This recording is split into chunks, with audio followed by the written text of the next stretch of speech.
Muhammad was a prophet, but he never performed a miracle. He was not a mystic. He had no formal schooling. He did not begin his mission until he was 40. When he announced that he was the messenger of God, bringing word of the true religion, he was ridiculed and labeled a lunatic. Children tripped him, and women threw filth upon him. He was banished from his native city, Mecca, and his followers were stripped of their worldly goods and sent into the desert after him. When he had been preaching 10 years, he had nothing to show for it but banishment, poverty, and ridicule. Yet before another 10 years had passed, he was dictator of all Arabia, ruler of Mecca, and the head of a new world religion which was to sweep to the Danube and the Pyrenees before exhausting the impetus he gave it. That impetus was threefold: the power of words, the efficacy of prayer, and man's kinship with God. His career never made sense. Muhammad was born to impoverished members of a leading family of Mecca. Because Mecca, the crossroads of the world, home of the magic stone called the Kaaba, great city of trade, and the center of trade routes, was unsanitary, its children were sent to be raised in the desert by Bedouins.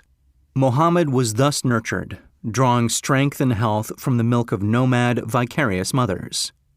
He tended sheep and soon hired out to a rich widow as leader of her caravans.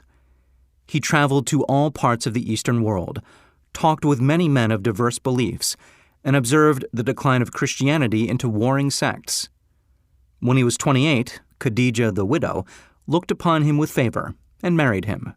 Her father would have objected to such a marriage, so she got him drunk and held him up while he gave the paternal blessing. For the next 12 years, Muhammad lived as a rich and respected and very shrewd trader. Then he took to wandering in the desert, and one day he returned with the first verse of the Quran and told Khadijah that the archangel Gabriel had appeared to him and said that he was to be the messenger of God. The Quran, the revealed word of God, was the closest thing to a miracle in Muhammad's life. He had not been a poet. He had no gift of words. Yet the verses of the Quran, as he received them and recited them to the faithful, were better than any verses which the professional poets of the tribes could produce. This, to the Arabs, was a miracle. To them, the gift of words was the greatest gift. The poet was all-powerful. In addition, the Quran said that all men were equal before God, that the world should be a democratic state, Islam. It was this political heresy, plus Muhammad's desire to destroy all the 360 idols in the courtyard of the Kaaba, which brought about his banishment. The idols brought the desert tribes to Mecca, and that meant trade. So the businessmen of Mecca, the capitalists, of which he had been one, set upon Muhammad. Then he retreated to the desert and demanded sovereignty over the world. The rise of Islam began. Out of the desert came a flame which would not be extinguished, a democratic army fighting as a unit and prepared to die without wincing.